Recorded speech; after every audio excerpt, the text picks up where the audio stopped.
Welcome back to Middle Tech's 300th episode. You got Logan Jones here, joined by Evan Knowles and TJ Barnett. Today, we wanted to just do an episode where we talk a little bit about the evolution of Middle Tech, what we've got coming up over the next few months and years, talking about some of our favorite episodes from this season so far, and also where we see technology heading into the next 300 episodes that we do.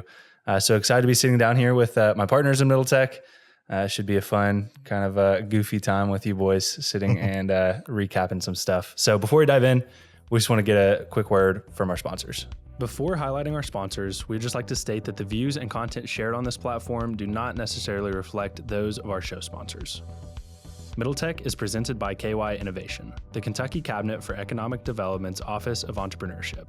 KY Innovation exists to support and develop Kentucky's startup ecosystem, and we are proud to be supported by an organization whose mission aligns so closely with ours. If you're a founder building in Kentucky, you need to check out the resources that KY Innovation has to offer. You can find more information by clicking the link in our show notes or going to kyinnovation.com. Middle Tech is also supported by Huntsicker, an impact venture studio based in Lexington, Kentucky. Huntsicker is creating companies out of the ordinary by founding and funding the next generation of purpose-driven startups. They partner with founders to create indispensable solutions to the world's most fundamental problems. On a quarterly basis, they host an invite-only intimate gathering called Fireside Convos, where attendees representing a wide network of stakeholders in the regional entrepreneurial ecosystem discuss timely topics, including the role of AI for startups out of Kentucky and the challenges of identifying and attracting talent. To be considered as a guest, visit huntsicker.co/fireside to apply. Middle Tech is sponsored by Bolt Marketing. Take your website to the next level with a website that's built to work. At Bolt Marketing, they're revolutionizing websites for small businesses that are affordable, customizable, and hassle-free. Whether you have a construction company, a boutique clothing store, or you own a hot yoga studio, they have options for you. Click the link in our show notes to explore their marketing options that can transform your marketing and grow your business. And as a personal note, Bolt Marketing built our website, and they were awesome to work with throughout the entire process. We highly recommend working with. All right, fellas. Good morning. Good morning. First time in the condo. Yeah, this is the first recording with the full setup in the condo. We have recorded one back on those chairs, but this is the first time with the full setup. Yeah, I was saying one of the things we're going to be talking about with the evolution of Middle Tech is our friend Sam helping us really increase the production value. So we got Sam setting up all his equipment here, which you really can't see unless you're from our perspective. But we got two really nice cameras, some big lights, these really nice high quality mics. And he's been coming to all of our recordings and really making everything look professional and well done. So needed to give a We'll be sure to put a big pop-up of Sam on the video. Hire Sam. Sam is awesome. But yeah, so like I mentioned, it's our 300th episode. We've been doing this for over 5 years now, which is just crazy to think about where this started. Evan, if you want to talk a little bit about those first few episodes sitting in the apartment, you and Nate recording on a little tiny snowball mic around a table. And just thinking about where it's come to now, it's pretty remarkable.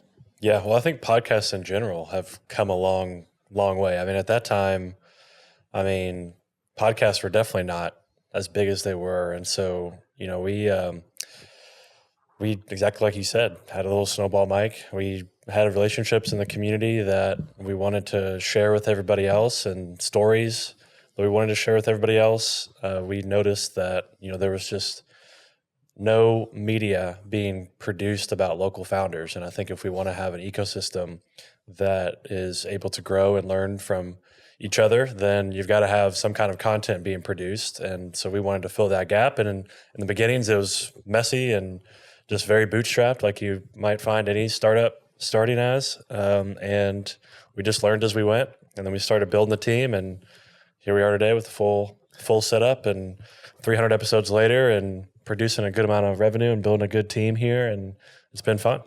Yeah, and anytime I'm talking to people about Middle Tech, I always like to call it, this is everyone's side thing. This is nobody's main thing right now, which I feel like is just impressive in and of itself. This has been a passion project for all of us for a long time now. And like Evan alluded to just then, it's getting to the point where we're producing enough revenue that hopefully we can have somebody that is full-time on Middle Tech here soon and really help us take this thing to the next level. We've gotten it to a point I'm very proud of with the effort that we put into it, but excited to see kind of what comes next. But as far as some of the evolution of Middle Tech that we want to talk about here, one of the things that I wanted to call out that I'm really just excited about to take into the future is, when we first started Middle Tech, we were interviewing founders and similar to the way we do now, but I don't think we really had any intention of like tracking startups through the life cycle of a startup. And so one of the things we have decided to do recently as we've continued to evolve our content and make sure we're finding ways to provide value to the community is a lot of the founders in this region we've interviewed at this point. And so a lot of what we've done this season is go back and record a second episode with a lot of those founders that, it might have been 2 or 3 years, 4 years in some cases since we talked to them. But I really like that model because it's like we're getting to see them, early on in their journey. And then we've been around for so long now that we can come back and revisit that company years later and kind of talk to that same founder, understand what has happened since we had talked to them and what their learnings have been. And we'll talk about this in a little bit around some of our favorite episodes. But I mean, we've had companies that have acquired other companies. We've had companies that have increased their revenue dramatically, their headcount dramatically. So it's just been really cool to kind of evolve in that direction where we're now tracking companies through that life cycle. And Evan, I know you've kind of been through that life cycle yourself as a startup founder. So I'd be curious just to your opinion on the effect that can kind of have in the ecosystem as we really tell the story of how companies are built here. Yeah, well, I think of two things when that comes to mind is, I think one of the key aspects of being a founder is just consistently like showing up and having that grit. And I think in order to do 5 years of 300 episodes, I think it's taken a lot of just being consistent, making sure that we show up, making sure that, we do record every week. I mean, we do, It's been hard, like especially the last year or so. I think as we get busier, it's just really hard to consistently, have guests lined up. And I think that as a founder, that also translates. So you just got to keep showing up even when things are hard. And so we've been able to show that journey for several founders now. And I think that's really important because it shows people that, being a founder is not easy, but when things go well, it can happen for long periods of time and you can grow something really awesome. And I think we've been able to show the community several of those stories from, beginning to hopefully end as we continue to do another 5 or so years of this plus. But those are the two things that come to mind. I think even the podcast in itself is almost a mirror of, it is an entrepreneurial journey. So I think that is kind of a really cool aspect of what we've been doing. Yeah. If I could write the future, I would absolutely love to see somebody that Middle Tech has interviewed early on in their journey end up having an exit that is substantial for our ecosystem, and then be able to tell the stories of the effects of the capital that came from that exit. Because that's kind of one of the things we talk about a lot is, what needs to happen to really take our ecosystem to the next level as far as startups and capital go. And it really does seem to be waiting for an exit that is substantial enough to deploy more capital into the ecosystem. TJ, I wanted to talk to you a little bit about just kind of the overall production quality and social media quality that we've kind of gone through over the past year. So we just gave our shout out to Sam there. But a result of having that really high quality video set up, now we've got a much greater presence on YouTube. It looks very professional. It looks like one of the YouTube accounts you'd see that, is doing this for a living. And that translates into the social content that we put out that, is backed by the great content that Sam is helping us capture. So just talk a little bit about how that side of the business has evolved, because you've been leading that for us now for 3-4 years now? Yeah, I guess 4 years. Came on when I got back here in December 20. Just the change from that point has been crazy. Like you said, production wise, it's been amazing to see. I know, like we used to pretty much scrap all of our video content from Riverside, and so with Zoom videos. But now we have some amazing footage from our guy Sam. I've been working with Sam since last June, really, and both of our companies have grown exponentially since then. So being able to see his growth and see how that's impacted not just with Full Court, but with Middle Tech, and seeing the production quality rise is really awesome. But major shout out to Sean. Sean Franklin, he came on the team, I think the beginning of this year, right? Mm-hmm. January, or maybe early or late last year. But he has just really taken the content that we've had and just made it so much better. Not just with the quality, obviously from the cameras, but adding not explicit B-roll. Cut that. not only adding like, awesome B-roll, but making it to where people can have their attention captured the entire time by adding pop-ins, adding, necessary pieces of content within the clip that allow people to not just follow along, but be interested in what the founder is talking about. And so Sean has been killing it, not just from a clip perspective, but just from an idea and strategy perspective. Having him in here, he's super passionate. He's only a junior in college, or he might have just started his senior year. But just to see his passion as well, and be able to kind of mentor him, and just really just give him the keys, right? I think that's been a big part of it this year is for Middle Tech and Develop Lex, really just piggybacking off of his ideas. And kind of making, with the increased quality, making it to where people are, kind of captivated throughout our social media. And we got some new stuff coming along as well. We definitely miss our guy Austin. Shout out to him. He was short. he was great, man. And he got a great promotion. Moved down to Charlotte. So Austin, we miss you, dude. But Deshaun is going to start taking over some of that. Front-facing content as well. So I'm excited to see where he runs with that. But yeah, man, it's one of those things that, as you plan and as you think you know everything, but social media is such a beast. You just got to keep trying, got to keep doing new things, got to keep innovating. And I think we've done a pretty good job of that. Yeah. To give you your flowers here too. I mean, just the consistency of it and just like you just constantly got to be chipping away at it and trying new stuff. And you've done a great job of leading that team and doing all sorts of stuff yourself. So I think it really just shows in our brand. And to speak a little bit from my perspective on it, I've always been kind of a stickler around like brand. What's the right word for it? Just like the quality of the brand or the perception of our brand. The perception, yeah. And I just feel like it's finally getting to the point where I'm like just super proud of the quality of our brand right now. And a lot of that is driven by the higher production quality and the quality of our clips that Sean is pulling and helping us out so much with. So it's exciting to see it getting to this point. Again, it's taken 5 years to get here in 300 episodes, but what I tell people oftentimes when talking about Middle Tech is I hope to get to 10 years into this. I hope to get to 1,000 episodes. I think that would be incredible to do if we can keep it up in some way or another. I'm sure it'll turn into Evan and I just purely showing up to record, and we've got a whole team that supports all the other operations, but I think that would be very, very cool.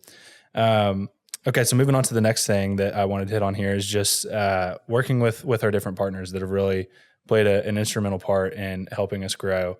So we can kind of go down the list here and kind of talk about how we're working with each of our partners and really, what they've meant to us to partner with us on this endeavor. First and foremost, I feel like we need to shout out Kentucky Innovation. So the team over there has just been, super supportive of us from a financial perspective, allowing us to operate as we do, but also just they're supporting a lot of the partners that support us as well. So just to touch on briefly kind of how Kentucky Innovation, the hub networks work, Kentucky Innovation is the Kentucky Cabinet for Economic Development's Office of Entrepreneurship. That's a mouthful. Yeah. But essentially that office provides the funds from the state to all these different support organizations around the state. So I'm going to try and list all these off without forgetting any. You've got in Central Kentucky, Awesome Inc., Northern Kentucky, Blue North. Up in Louisville, you've got Amplify Startups. Eastern Kentucky, you've got SOAR.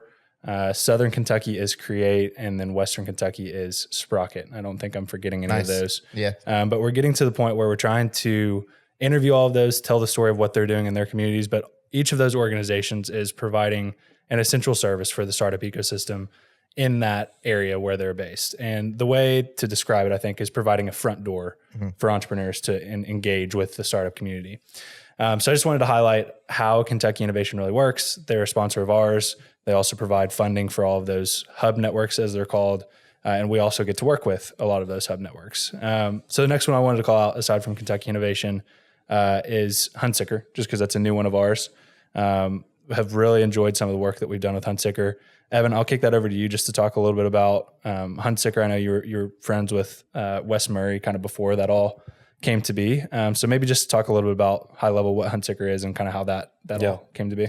Well, I think to back up on KY Innovation, I think what's so cool about KY Innovation is that, we had gotten to a point where the quality of the work we were doing and the volume of it was to a certain level that the state wanted to get behind us. And I Yeah. think that's awesome. You know, I think that is ultimately one of the goals of what we are doing is to have, you know, really a situation where we can all wrap our arms around founders in the state. And so to actually have the government come in and say, hey, I love what you all are doing. Let us help grow Middle Tech, I think was a really big testament to what we had built. So really awesome to partner with them and have them help us grow. But with Huntsicker, you know, I think that's just a sign of the ecosystem growing. Is it somebody like Wes Murray that can go through their own entrepreneurial journey with Castle and Key and several other ventures, and then give back to the community in the form of helping other founders, helping incubate companies through their venture studio model, and then come to us and say, hey, we'd like to reach more founders, more of the ecosystem, I think is, you know, what we want to continue to see happen as part of this flywheel that we see in the state. So props to their team with their kind of nuanced model and really exciting model that they're going to be working here in Lexington, Kentucky, right off of Broadway, to build exciting companies and get behind founders and provide them the resources and the expertise to grow. So I think that's just a really awesome model, and it's fun to get involved in their events. They've got a really awesome kind of intimate hands-on event that they have been doing, and maybe you can talk a bit about what that event looks like, but that's been really cool to see. Yeah. Really quick, Logan, I just wanted to mention one thing. KY Innovation, I think is so awesome because we've talked about being a media company for so long. I mean, as soon as I got on, that was kind of the idea. But I think KY Innovation and their investment in us really helped us actually become a media company, right? You know, it's like you had Middle Tech Podcast and Develop Lex, and it was so podcast focused. But now with the investment from KY Innovation and the hubs, we're generating content around entrepreneurs, not just via podcasts, but via social, via awesome videos, covering events, doing live events ourselves. And that wouldn't have been able to happen without that investment. And so it's like, you know, we had so many dreams and goals, obviously not the resources. Now we're getting the resources and kind of becoming exactly what we had talked about for so long. Yep. So I just think that's really cool to note. And again, another big thank you to those partners. Yeah, absolutely. But yeah, to the Huntsicker point, the fireside convos, that's been, I think, one of my favorite events in the startup ecosystem that I've been able to attend, and we have so many that are great that people pour into. But this one is just a little different in that it's very intentionally created around a topic and around who's actually attending to talk about that topic. So typically the groups are no bigger than 15 people in a room, so you feel like you can really engage with somebody in a conversation that's based around typically a piece of content, whether it's a podcast or an article. Everyone reads that, has shared context going into it. And then the conversation just kind of evolves from there based off of that kind of foundation that the article or podcast lays for you. And I mean, they just do such a great job of getting really cool people in that room, whether it's, I mean, one of the topics we discussed was longevity and the science of longevity. And we had doctors in the room, we had founders in the room, we had people that were doing research at UK in the room. And it was just, I felt, so out of place there, so much imposter syndrome, which it was cool because I was just there for Middle Tech to help create content. But I got to participate in that conversation a little bit and really see kind of what their vision was for this. And I'm really excited just to see where they take that series because it's got so much potential. And on top of that, they just got such a cool space at their office at the actual venture studio that is so perfect for hosting that. And you feel like you're in a higher end upscale type of place, and it's got a good feel to it. Yeah, Wes and Becca and Kate, give them all a shout out. They're very thoughtful and methodical in how they've rolled out Huntsicker, and it's been a really awesome journey to see. And the fact they have that really awesome physical space is a big differentiator for them. They did a great job. Bunch of fireplaces. Yeah. Yeah, good stuff. All right, let's move on to another partner that we've been working closely with for a long time, really since the inception of Middle Tech when we were using their studio, which is Awesome Inc. So we're excited to continue to partner more with Awesome Inc. going forward. We'll talk a little bit about, we mentioned all of those hubs, how we're looking to work with all of the hubs over the next year. Awesome Inc., though, has been one that we've worked with consistently for quite a while now, just simply supporting us through promoting our events and kind of what we're doing. But also being willing to let us use their facilities, their equipment, everything like that. I mean, the team over there, Garrett and Brian and Emily and everyone that kind of plays a role in helping Middle Tech improve over the past 5 years just really deserves a big shout out there. We got to do that event with Brian Rainey. We did that live podcast recording, and I talked about it there, but Brian really was the reason that I got involved in the startup community back when he was a professor at UK, and that was kind of how I was introduced to him and Awesome Inc. and by association the Lexington startup community. So I always just like highlighting them because they're so dedicated to the startup community here and have done consistent work for so long that it really just can't be understated the impact that they've had not only on Middle Tech, but on this entire ecosystem. Well, I mean, if you go back far enough before Middle Tech even existed, I mean, go back to Finance U. Finance U went through their whole situation and Five Across, and then, Team we've Alpha. come a long way, and then, now we're kind of giving back to the ecosystem in our own way and did Middle Tech. I think it's just awesome to see that Awesome Inc.'s kind of been that bedrock of Lexington's. And it hasn't changed. You know, like their attitude, their mindset, their dedication, like you said, it just hasn't changed. It's remained consistent, and the mission's the same, right? Just growing this ecosystem and encouraging people to be awesome in their own self. Yeah, man. I love the people over there, and there is, I hope, one day like a really great story or almost a movie to be made about how everything kind of unfolded here. Just talking about you guys with the Business U story, and then the Fuji story, and then Middle Tech, and then all of the kind of startups that kind of sprouted within this little network, within this web of all of our friends. Don't disrespect Finance U like that. You just called it business. I wasn't going to call him out. Dang, Michael's got a thing for the U. He's lazy on the business, on the company names. Michael, he's a little lazy. Sorry, definitely lazy for taking that logo, dude. And disrespectful. That's funny. That's funny. All right. Moving on from there.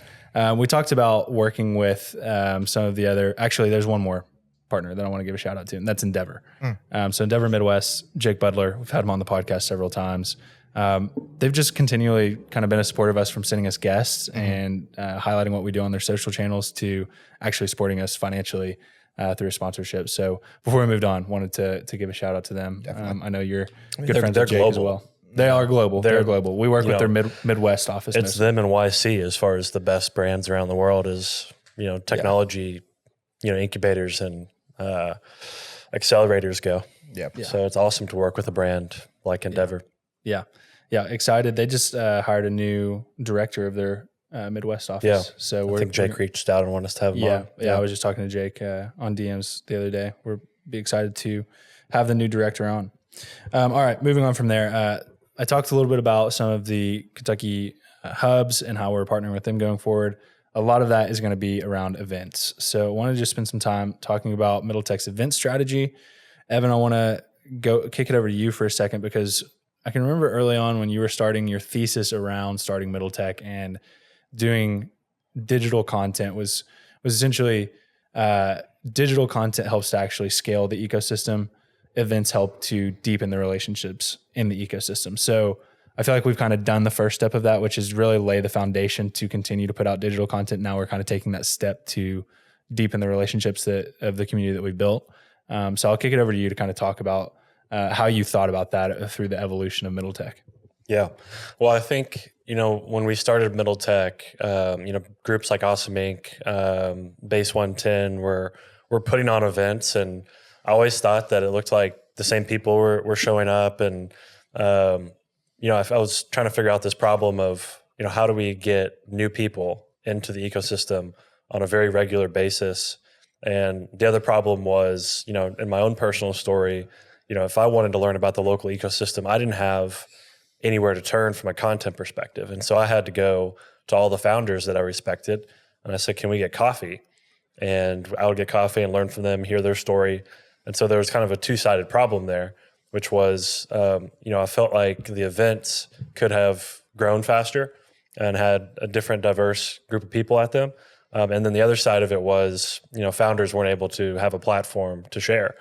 And so we had to tackle kind of the first problem, which was how do you give a larger platform to founders so that people curious would have somewhere to go? And then once they had somewhere to go and they could learn from what's going on in the ecosystem, then you brought them deeper in doing events, which Awesome Inc. was already, again, doing a good job of. But I just thought there was this missing component of how do you scale that? And ultimately that came down to content. And so I think where we're at now as a company is we've built that great digital audience. We've got thousands of followers, hundreds of listeners on a regular basis. And now it's how do we get those people into the community, shaking hands with each other, sharing how they could grow companies together. And that's been accomplished. I think last night was just a testament to that. Last night we did an AI meetup, and we want to continue to do fun events, whether it's a happy hour or a live panel or just a live podcast recording. Last night we just did a meetup. It was a little bit more technical, and we dove into several companies that were building with AI, and we promoted that event for a week and had 30 so people show up. Yeah. And so I think that which we want to do again, by the way. yeah, no, I mean, I think that was kind of a spur of the moment thing. And I think that that's going to be a monthly event that we can put on and continue to grow. But I think, if you said that you were going to get an AI event and get 30 people out in a week in Lexington, Kentucky, without, I think our platform would be hard. And I think that is going to continue to grow. But that's just a testament to, again, I think we started with media, built a really dedicated, engaged audience. And then when they show up to the event, they were highly engaged and tuned in. And a lot of them invited their friends. And so it's just, in my opinion, how you grow the ecosystem is it has to be content. Yep. Because if you look at the coast, San Francisco, in New York, but San Francisco especially, the media companies that, grew San Francisco were companies like TechCrunch, Wired, Jason Calacanis and his podcast. From day one, he's been doing thousands and thousands of episodes with that. We've got to replicate that in Kentucky if we're going to grow, not at the scale of Silicon Valley, obviously, but if we're going to grow at any higher rate than we are now, the only way to do that is media and just more capital infusion and liquidation, which is a totally separate problem. Yep, for sure. Yeah, and that was our seventh event last night. Which again is a testament to the team. It's not easy putting on an event. It's like going into this, didn't realize what an event coordinator, what it entailed. But seeing all the behind the scenes work of, creating content to promote it, having an ecosystem, but then also tapping into it and saying, hey, you have to convince somebody to, after a day of work, right, at 5:30, to come out and embrace the community and learn about new things. That's what excites me the most, is that people are just excited to connect and then also to learn. I mean, last night was probably the most informative event we've had, and just tangible, right? Mm-hmm. A lot of times the podcasts they're great, and I think they're awesome events. Happy hours are great too. But I learned a lot last night that, I didn't really know coming into it.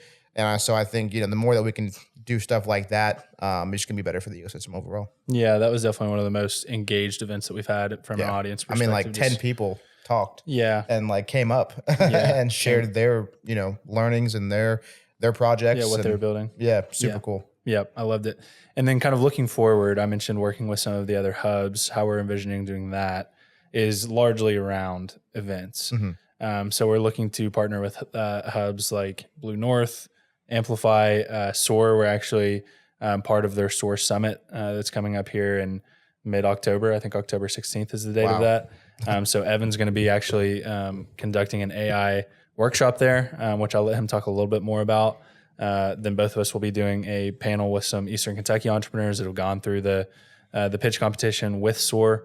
So it's just going to be really fun to partner with those organizations for, they already have an established kind of audience as well and a cadence around events, but be able to bring Middle Tech in to help promote those events and then also help add our own, expertise and, kind of our flair to their events as well. So really excited for that. Again, we're exploring that with multiple hubs kind of at the same time.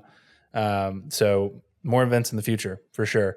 I'll be excited to see kind of how that scales and what we learn from that, but excited to not just be venturing out and doing that on our own, but also but having those partners that are going to be kind of helping us along with that. But Evan, if you want to just touch on real quick, the AI workshop part, I think that's really cool that one, you're a founder in the AI space, two, you put that AI workshop together, but three, it's for Eastern Kentucky, kind of specifically in this case, which, is not somewhere where you would associate super high tech, cutting edge stuff like artificial intelligence being, spoken about or talked about. Yeah.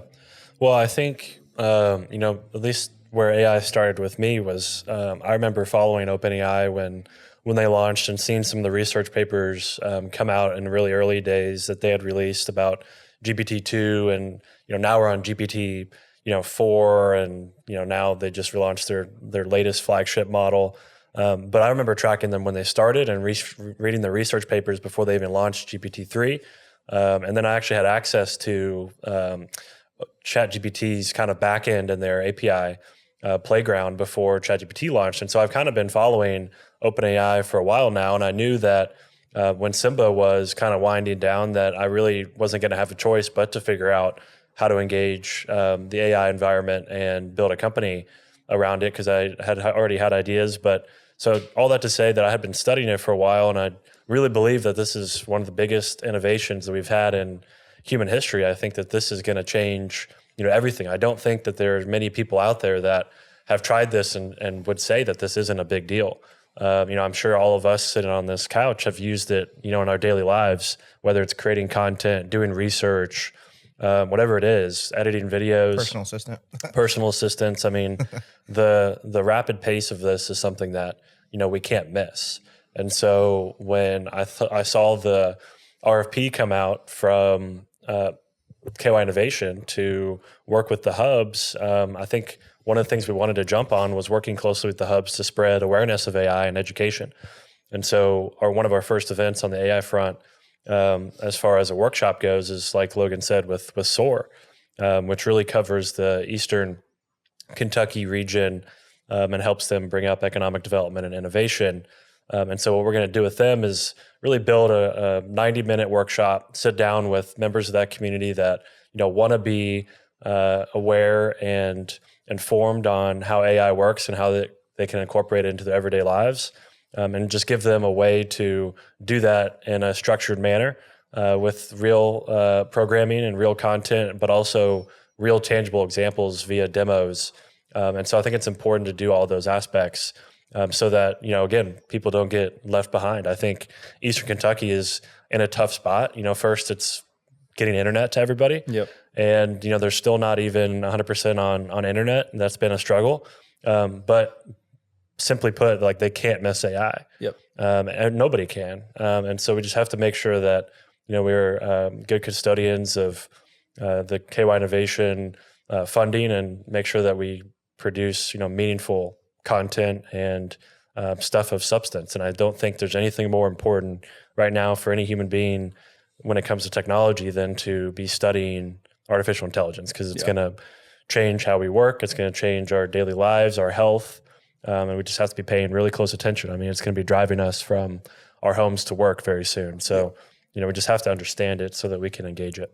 Yeah, I think one of the most important things to do on that front is just laying the foundation for the understanding of the technology, and then letting people, their own curiosity kind of drive them from there. And in my opinion, AI is not super complicated to understand. I mean, yes, the technology that actually, the transformers and everything and how it's built is very complex, but like the actual technology, it's unique because it's speaking to us in natural language, the way that humans communicate. Very so friendly.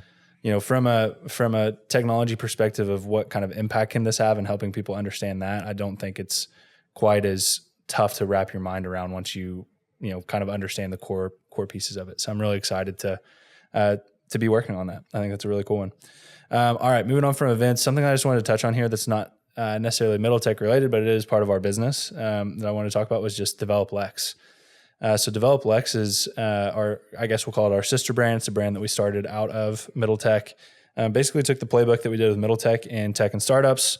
Evan, you saw the opportunity to do the same thing in real estate investing and development, something that you've been involved in earlier on in your life, and you wanted to share the learnings of people that have done it in the same way that we've done it with Middle Tech, and that brand has taken off in a very awesome way. So we've got Ross Bogus and Weston Lockhart involved with that brand as the co-host there, which they've absolutely crushed it. And I just wanted to kind of give a shout out and also just bring awareness, because I don't know how many Middle Tech listeners realize that Develop Lex is also us. But I'm sure there's some crossover there from people that are interested in tech, people that are interested in real estate broadly, interested in building wealth for themselves. Those are two great ways to do it. Just wanted to give a shout out to how everything's going on that end, because the same team runs it. So TJ, I'll let you kind of talk just a little bit about what that crossover kind of looks like. We've got a team that's doing both Middle Tech and Develop Lex. Yeah, it's pretty unique. And like I had mentioned earlier, right, we had the focus on two separate podcasts, but seeing over the past year, the work we've put into becoming a true media company where, obviously you and Evan are host of Middle Tech, Ross and Weston are host of DevelopLX. But as a team, we come up together with different content ideas, share strategies. Obviously, Sam here, who has increased the production of both of these brands. And it's just been awesome to see the work that has been put in together to kind of build what we're seeing now as in DevelopLX. I mean, no shout out to Middle Tech, but it's definitely it seems like it's grown a little bit beyond what Middle Tech is in terms of listeners. And the event side of things, just for an example, we did it's a happy hour plus a podcast, a live podcast. I think, was it 2 months ago now, with Chad Walker and Chad Needham, and just to see the response, the engagement from the community on that side, how tapped in people are to how this city of Lexington is growing, is really, really cool. And to be stewards of that growth, I think that's something that is pretty unique. Is even though we're a pretty young team, all under 30, we have now established a voice, expertise, and credibility as a brand to say, hey, here's what's happening. Here's where we see Lexington. And you know what? We're going to do events and we're going to do podcasts that help push Lexington forward. They met with, they just did a podcast with Jim Gray, Mitch Barnhart, two huge leaders in the community. Those are massive, right? And so, again, going back to the congruency of how we work together, those conversations happening on Middle Tech Social and the increase of quality of the production, that exact same thing is happening on DevelopLX. And again, one more shout out to Sean, who has just been super intuitive and super dedicated to making sure that both those brands have their unique value and position, but are shining within each industry. So it's been great to see, and I'm really excited about both. I mean, there's avenues for both to really grow and to have a real impact of, hey, we really care about this community, and we're here to invest in it and make it grow. Absolutely. Something I would add, one, again, shout out to Austin Short as well. I mean, the viral videos that guy created were insanity. But another thing I would add is I think, being able to replicate what we did with Middle Tech and do DevelopLX is just a testament to, I think, what people are thirsting for, which is, I noticed it in myself was when I wanted to get into real estate, again, when I had no idea how to buy a home, how to buy a rental property, I went and shadowed a home inspector on several inspections just to understand what he's looking for in a home. So I knew what a quality home looked like. I got coffee with a bunch of investors. So again, I figured out, well, I just did this with Middle Tech like 2 or 3 years ago. Let's do it again with DevelopLX. And I think what people are thirsting for is a way to engage their local community and thought leaders in their own community. But even more so coming out of COVID, I think what people are looking for is community. Yep. They're not necessarily looking to engage with individuals, but they're looking to engage with many people that are like-minded. And I think coming out of COVID, when people were locked in their homes, I think one of the moves back to events was we were just noticing that there was a big hole in how people engage. And I think it became so digital that we knew there would be a bounce back to in person. And so we made a very concerted effort to move in that direction. And I think, DevelopLX, you mentioned, has grown kind of beyond Middle Tech. And I kind of am not surprised about that because there's so many people that, are more interested in real estate.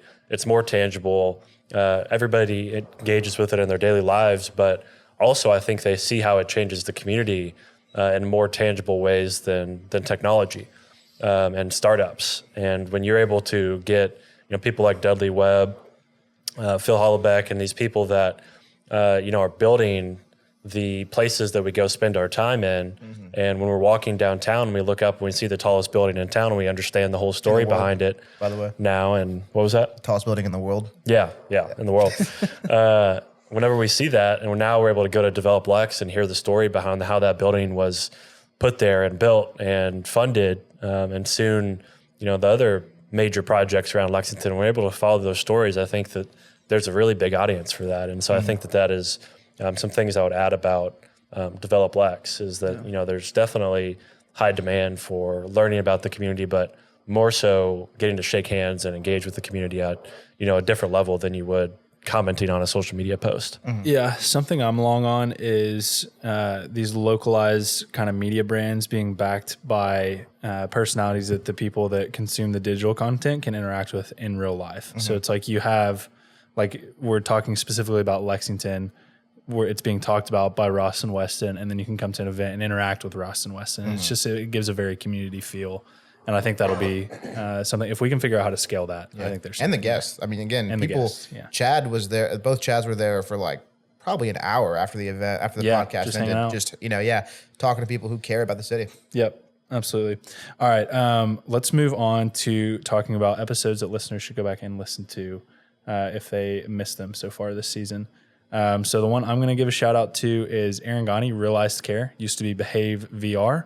The reason I think that one was an awesome one, I just think VR is one of those things that's like everyone's been talking about it for a long time. It's got a lot of hype around it, but I feel like it has still not really had its like moment. I think that's eventually coming. But Aaron Ghani has built an awesome company around care and healthcare delivered via virtual reality and augmented reality.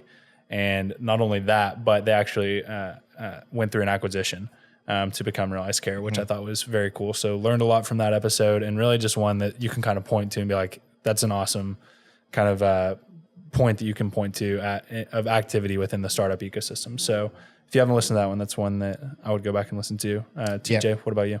Yeah, really, I got a few of them. The big ones, we just talked about it today, our partners. We did a live podcast with Brian Rainey. He kind of told his story and the development of Awesome Inc.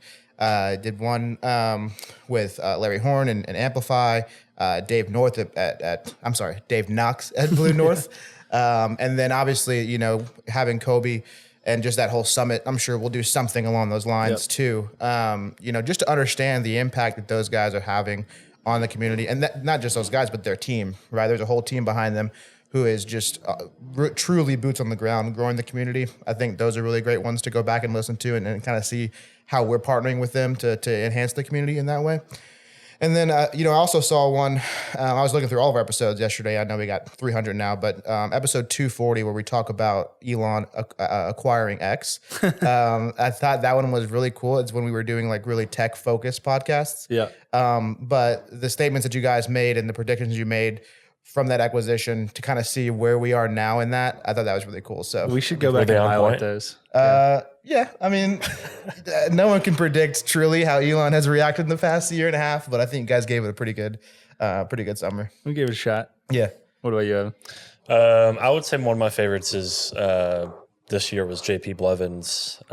Just become a personal friend, but to hear his story of going from UK basketball player to get involved in a startup and being involved in the whole journey of a startup, and then come back to Kentucky and now be pouring that experience, but he's also doing angel investing. Yep. And so to see, that full journey of what we want to see and what happens on the coast, every single day, to see JP do that here in Kentucky is really special. And again, to have that tie to the University of Kentucky the way that he does, I think creates a really special opportunity for him to pour into the community. And he's been, that's been such a focus of his. And so it's really cool to see that. That's probably the one that comes to mind. And then maybe a second one was actually one of the more recent ones with Cloud Minders with you and that team, Adam and Ian and what Ian was the main person you interviewed, but Adam was involved in that as well, helping coordinate that. And I think that the topic of that episode that Ian really dove deep into was very relevant and timely, and I think you did a great job interviewing and making that super interesting. I remember listening to that on the way to Louisville, and I think that was very informative. But it was an AI-focused episode that showed a lot of the behind the scenes of how the infrastructure around AI is being built up. So I thought that was a great episode as well. Yeah, no, and on the JP point, I feel like he almost deserves a shout out as like a silent partner of Middle Tech. He's let us use his space to record. But more than that, anytime he introduces Evan or I to somebody, he just hypes us up, sings our praises, which, is a small thing to do, but at the same time, it's not. It really makes a huge difference. Right. Big shout out to JP. Has become a dear friend of Evan and I's and of Middle Tech, and has done a lot in the community, as Evan mentioned. I want to mention one more episode that I had a good time with, and that was Amanda Ralston of Non-Binary Solutions. So she was an LGBT founder, which, as white guys, I feel like we sometimes walk on eggshells around those sorts of topics, but she just made it so much fun to talk to, and kind of, gave us a little razzle around some of that stuff. And I thought what she was doing is just very cool, which is providing a solution for neurodivergent care and autism with her platform. So wanted to give a shout out to that one as well. That was just a fun episode. Yeah, probably the best clip probably of the year. What did she say? I forget the exact We asked her about struggles with fundraising and any tips that she would have for somebody fundraising. And she said to be a white male, I guess is what you were alluding to earlier. I thought that was a little aggressive to say, being white guys, but I guess you were alluding to that clip where she said, I would suggest being a white male if you're going to raise venture capital money. So, she definitely didn't hold back. And that was definitely a fun episode. She's just a fun person, She is. She's a great founder and just a fun person. Yep. All right. Moving on to the last two sections here. Just wanted to get a quick personal update from everyone. Like I mentioned, this is a side thing for everyone here. So I wanted to go through and just kind of hear a quick update on what everyone's been working on. TJ, kick it over to you first with Full Court. Tell us what's going on. Yeah, Full Court. Just a quick update. We did hire a full-time videographer. So our team is now, me, Ethan, Laura, Sophia. She used to work at UK Athletics. So having her on has been awesome, just to kind of getting some consistency with having somebody dedicated to our Full Court shoots. And then obviously Sam, like I said, he and I still work very closely together. Tucker Creative has been, a huge pillar in what Full Court has been able to kind of execute on. And so I think for us, we're really at a bit of an inflection point right now, heading into the end of the year, doing a lot of planning in Q4 of who we are, how do we truly break out our prices, what's a deliverable versus what's a post. I know that might sound a little bit technical, but just figuring out those questions, and then really heading into 25 to take Full Court and all the clients that we've worked with and becoming a premium brand and finding premium clients.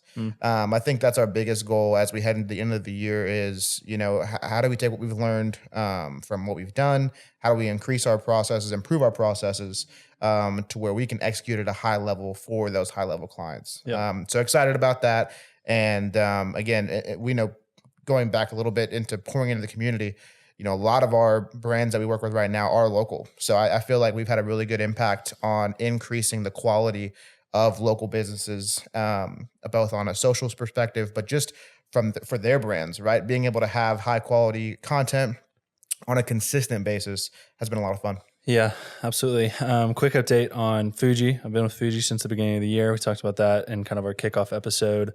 And really, Fuji has been plunged back into startup mode in a lot of ways. They changed their model to be more SaaS focused, to be more of a software company. So really, we've kind of reinvented the entire sales process and what it means to actually engage with Fuji. Ton of learnings from that. It's a lot of frustrating moments, a lot of exciting and big moments where we kind of see things working as we want them to. I think one of the things that I've realized is that when you're trying something new and you plunge back into that kind of startup mode again, it just takes time. You want things to move fast, but especially with enterprise deals, I feel like I've spent the entire first year just building relationships with enterprise clients and realizing that it takes a good bit longer to actually get to that point with those clients to actually start making some things happen. So been a lot of learnings, but excited to continue seeing where that goes. It's been a fun transformation for that company, and getting close to the team over there has been awesome. So yeah, that's my update. Evan, how's Devise going? Tell us what's new over there. Yeah, good. Team's up to 3.5 now, so we brought on another part-time developer to speed things up, and we're doing that going into another fundraise. But things are really great as far as the demand goes. We've been able to show off our show demand and show up by showing off our product to pilot customers, and getting them live in the product was a really big milestone that happened over the last month or so. And getting feedback from really large businesses, some of which are doing billions of dollars of revenue with the U.S. Defense Department and groups like that, and that's been really crazy to see. And so that's been very exciting, and we're continuing to grow. But like you said, it takes time. We've spent like a month and a half, 2 months on, what on the outside might look like just one simple part of our product. But, that work of 2 months sets the groundwork for, the rest of what we're doing. So it feels like, things might be moving slow, but, one of the favorite phrases of mine is slow at first and all at once. And I feel like, a lot of businesses experience that. And I think Devise won't be any different. But team's growing, and, we're continuing to show demand and bring on new pilots and raise more capital to meet that demand and iterate on products. So it's been great. Yeah, it was fun listening to you go through a demo of it at the AI event last night. And obviously we get to talk about it a lot as roommates, and just, extremely excited about it. Super, super cool to see what you guys are doing. All right, last section here before we wrap this one up. Just kind of predicting where technology is going to be over the next 300 episodes. Like, what are the main themes we're going to talk about? I think that's probably a pretty easy one to talk about, which is AI. Yeah. I think AI is just going to dominate the conversation over the next 4 or 5 years. But I think AI is going to enable kind of another boom in all sorts of different areas, and kind of where we think that Kentucky will be positioned within that. Yeah. To kind of kick things off there first, I think that biotech here in Kentucky, I think will continue to expand because of AI. So I think we can probably expect to see more companies being spun up from the University of Kentucky, powered by some of these new technologies around AI and some of the research being done over there. I feel like AI is too broad to say, so I'm trying to kind of zone in on one of those. I think one of the other ones that I've been following that will be interesting to see how it plays out, and again, another result of AI, is there's going to be just a massive increase in demand for energy. What I've been following pretty closely is how how nuclear energy is likely going to be the source that really fills that gap for new energy. And I think Kentucky might actually end up playing a role in that in two ways. We've got the nuclear company, which is Jonathan Webb's new company that just got established here. They're essentially working to build a fleet scale nuclear, so going all around the U.S. and just basically recreating the same design for nuclear reactors. They're getting a ton of press right now. I'm not sure how many people have been actually paying attention to how much press they're getting, but I mean, they're on all the big publications right now being touted as a solution to this problem. But then also the Kentucky Senate, there is a bill that has not yet been passed to establish the Kentucky Nuclear Energy Development Authority. So that is essentially just laying the groundwork to introduce nuclear energy to Kentucky. I hope that in the next 5 years we see a lot of headway made in bringing new power production online here in Kentucky through nuclear. I think that'd just be very, very cool, very futuristic. I mean, we see so much conversation about, in kind of what we need to do to protect our climate, or, fossil fuels and all that. And it's like, we need to pay more attention to nuclear energy and how that can solve a lot of our problems. So super excited to see how that comes in. A couple of my just predictions, I guess, things I'm looking forward to in tech. The first one being humanoid robots. Seeing how those are going to play an impact in our day-to-day lives. The minute tasks of, even just doing dishes or mowing the lawn, how that impacts our journey as humans, both from a health perspective and, just a self-awareness perspective. It's like, well, if there's humanoid robots taking care of a lot of things that we don't necessarily need to take care of, where does that energy that we spent doing that go? And so, there's a lot of different trends happening there. And I think in relation to that, what I'm not excited to see, I guess what I'm anxious to see is regulation around AI. I think the next 5 to 7 years of innovations in artificial intelligence will be stalled or changed abruptly, because the federal government is going to, tend to catch up and say, hey, what's going on? We can't tell what's an AI video and what's not. We can't tell what's an AI voice and what's not. We have to either pause, figure out how to do something. And I'm not saying they can do any of that, because it's like a train that's not going to stop. But I'll be really interested to see how regulation stalls or just hurts the innovation of artificial intelligence, and if it's for a good thing or a bad thing. So, I think that's something that I'm really looking forward to. Evan, what do you think? Yeah, I mean, it all does come back to AI. It's this moment in human history that we invented something that, a cat's out of the bag and it's not going to be put back in. It's a train that's on the tracks moving fast and you can't slow it down. And everything is going to kind of collide with AI. It's going to force us to evolve. Energy demand is going to increase, which is going to force a movement towards nuclear. I think it all is just going to come from, AI. And I think if we look at previous developments in human history on what pushed us forward as a species, one of the last ones we saw was the internet and mobile phones. And those two things completely changed, how we work, how we interact with each other.